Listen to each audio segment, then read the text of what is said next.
শুক্রবার শেষ দিনে প্রাথমিক বাছাইয়ে বাতিল হওয়া প্রার্থীরা আগারগাঁওয়ের নির্বাচন ভবন প্রাঙ্গণে প্রার্থিতা ফিরে পেতে আপিল করে কাগজপত্র জমা দেন। সারা দেশ থেকে আসা প্রার্থীরা প্রতিদিনের মতো 10টি বুথ এবং কেন্দ্রীয় বুথের মাধ্যমে আপিল জমা দেন।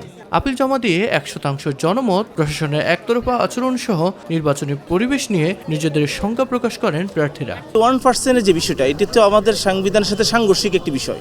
এটি কালোবান হিসেবে ধরে নেওয়া হয়, কারণ ভোট একটি গোপন বিষয়। এই গোপনীয়তাকে আপনি প্রকাশ্যে কেন নিয়ে আসতেছেন? ক্ষমতাশালী প্রার্থী আছে, তাদের একটা প্রেশার তো অবশ্যই আছে, যেটা আমি ফেস করেছি। যারা আমাকে স্বাক্ষর দিয়েছে তাদের বাড়িতে একটু হুমকি ধামকি দিয়েছে। নির্বাচনী সিস্টেমটাই ছিল যে আদিম যুগের, আমার কাছে মনে হয়েছে যে আদিম যুগে থেকে ডিজিটাল যুগের আমাদের নির্বাচন কমিশন যেই আওয়াজ তুলেছেন, আমরা দেখেছি ডক্টর ইউনূস যে নাগরিক সভার মাধ্যমে বলে আসছেন যে এই সময়টা ডিজিটাল যুগে, সত্যিকার অর্থে আমরা ডিজিটাল যুগের সেই জিনিসগুলো আমরা দেখতে পাইনি। অবাধ, সুষ্ঠু, নিরপেক্ষ নির্বাচন হবে সেটা বর্তমান অবস্থা দেখে বোঝা যাচ্ছে না, এখনো ঘোলা পানি মনে হচ্ছে।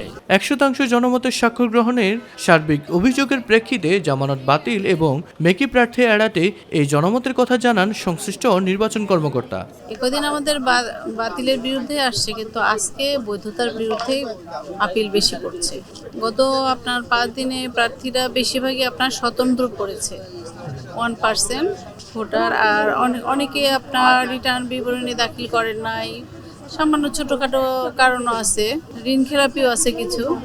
বেশিরভাগ দেখা যাচ্ছে কি এখানে স্বতন্ত্র প্রার্থীদের যে 1% ভোটারের একটা কন্ডিশন রয়েছে, সেই কন্ডিশনগুলো ফিল আপ করতে অধিকাংশ স্বতন্ত্র প্রার্থী যেহেতু ব্যর্থ হয়েছে, যার কারণে রিটার্নিং অফিসার এটা বাতিল করেছে।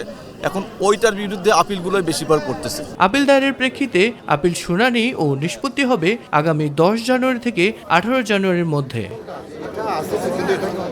মিফতা গালিব, মাই টিভি, ঢাকা।